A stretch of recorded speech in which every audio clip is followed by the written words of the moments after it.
વિચારધારાથી વિચારધારા વિરુદ્ધ નહીં, વ્યવસ્થાને બદલવા માટેની લડાઈ હતી. લોકોએ પ્રયાસ કર્યો. મને આનંદ થાય છે કે રાજકોટ વાસીઓના હૃદયને જીતવામાં હું સફળ થયો. ચૂંટણીઓ લડવી મહત્વની છે. હાર જીત તો જનતાની અદાલત નક્કી કરતી હોય છે ને જનતાએ જે આદેશ આપ્યો છે જનાદેશને સહર્ષ સ્વીકારું છું. પણ રાજકોટ વાસીઓએ ખૂબ ઓછા સમયમાં ભારતીય જનતા પાર્ટીની શ્રેષ્ઠ પીચ, કોંગ્રેસ માટે સૌથી કઠિન કોન્સ્ટિટ્યુન્સીની અંદર આ જંગને છેડ્યો હતો અને એમ છતાં રાજકોટ વાસીઓએ ઓછા સમયમાં ખૂબ બધો પ્રેમ આપ્યો.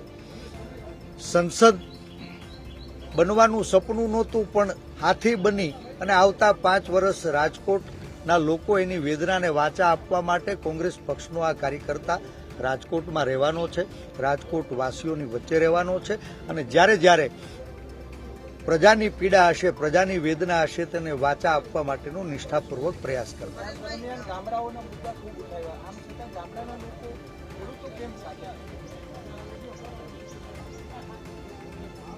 હું હંમેશા કહેતો આવ્યો છું કે ગાંધી અને સરદારનું ગુજરાત આજ સ્વાર્થ અને ભયની દીવાર વચ્ચે ગુલામ બનાવવામાં ભારતીય જનતા પાર્ટી કદાચ સફળ થઈ છે.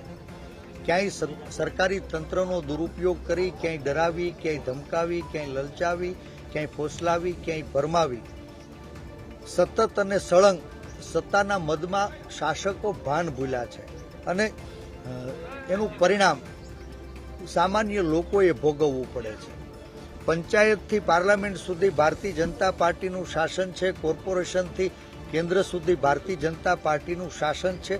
એમ છતાં શહેર હોય કે ગામડું, સામાન્ય માણસની સુખાકારીમાં વધારો નથી થયો અને વાત આ મીડિયાના મિત્રો સામે પણ વારંવાર આવી છે.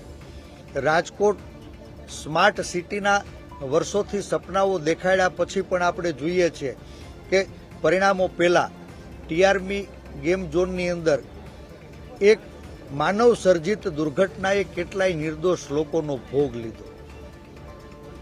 આ ચૂંટણીમાં કદાચ પરિણામ મેળવવામાં સફળ થાય કે કેમ એ તો આખરી પરિણામો કહેશે, પણ રાજકોટના હૃદય ઉપર જે ઘાવ પડ્યો છે એ ઘાવને બુજાવવા માટે, જે પીડિત પરિવારો છે એને ન્યાય આપવા માટે પરિણામ સુધી અમે આ લડાઈને ચોક્કસ આગળ વધારીશું.